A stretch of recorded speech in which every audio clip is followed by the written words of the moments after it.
মাইয়ের বিয়ের লাই এই মুহূর্তে তুগুন টিয়া কন্যা হাইতাম। একটা রাস্তা আছে নেতার কাছে যাই, কিছু টিয়া সাহায্য লইতে পারিনি। নেতা বাড়িতে আসেনি, একটু দেখা করার দরকার। কিল্লাই আগে আরে কোন সারা গেট ফাঁস হইতো না। আর মাইয়ের বিয়ে ঠিক হয়েছে, গরিব মানুষ, এত টিয়া হাই কন্যা নেতার কাছে আসে একটু সহযোগিতার জন্য। এই সুযোগে কিছু বাক বইয়ে দিই, নেতার কাছে যাইবার সুযোগ করে দিতাম হারি। তবে যা লইবেন তার 4 ভাগের 1 ভাগ আর দিয়ে লাইতে হইব। আচ্ছা, আপনারা এক ভাগ দিমু, তারপরও দেখা করার সুযোগ করে দেন। করে এবার তুই কথা ক। আইন না তার পিএস আগে আরে যদি খুশি না করেন আনারে দেখা করার সুযোগ করে দিতেন না। আপনারা কেন খুশি করতে হইব কন? যা হাইবেন 4 ভাগ করি 1 ভাগ আরে দিবেন আর দিবেন, রাজি আছেন নি কোন? আন্নগরে যদি এত ভাগ দিয়ে লাই, আয় কত এলে ঘরে যাবো।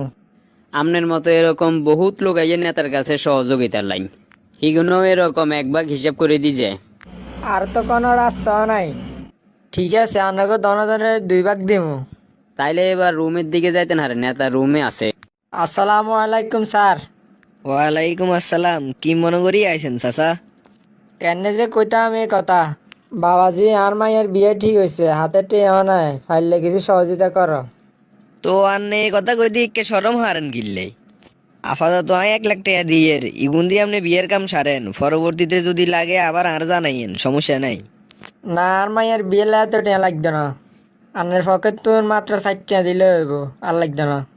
কি কন এই যুগে 60 টাকা দিয়ে আন্নে কেন বিয়ে সারাইবেন? এই 60 টাকার হিসে আসল রহস্য কি আন্না আর খুলি কন? আন্নের কাছে আইসি সাহায্য লাই, আন্নের বাড়ির দ্বার অনেক হয়েছে, হাতের 4 ভাগের 1 ভাগ দিয়ে লেবেল লাই।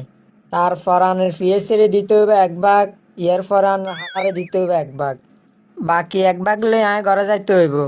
তার চেয়ে ভালো হইব আর না আরো 60 টাকা দেন, হিগুনের 3 টাকা দিবার পরে 1 টাকা লই আয় ঘরে যামু, ভাগ সমান সমান। কি কইলেন আন্নে এটা? তার মানে যতজন আর কাছে সহযোগিতার লাই ইগুনে বেগুনের তে ভাগবো আন্নে সাহস করি কনে নাই বুঝলাম।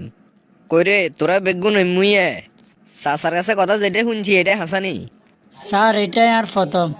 ধরা খাইলে ব্যাগে কয় এটা প্রথমবার, ল ধর উপযুক্ত পুরস্কার। কইরে বাকি দনুকার সামনে আয়।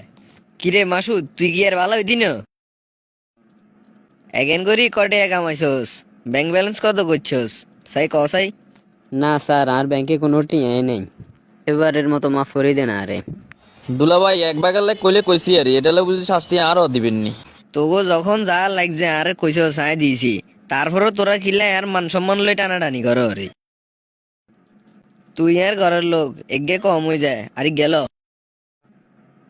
চাচা আন্নার রেটে এতন যদি কেউ একটা পয়সা ভাগসায় আপনি আরে কইবেন।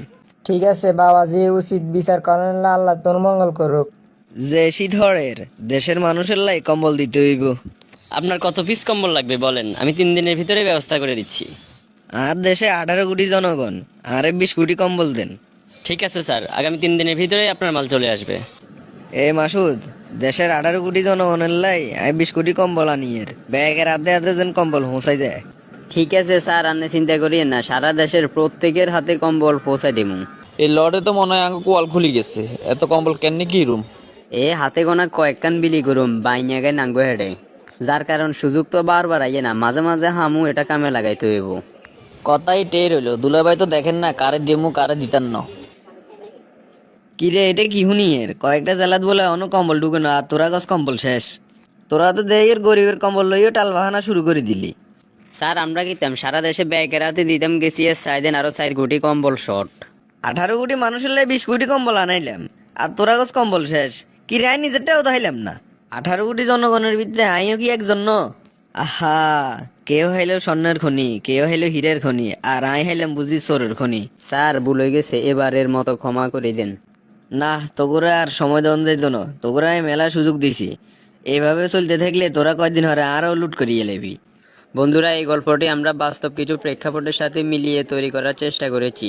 কেমন লেগেছে অবশ্যই কমেন্ট করে বলবেন, আর যদি ভিডিওটি ভালো লাগে অবশ্যই একটি শেয়ার দিবেন।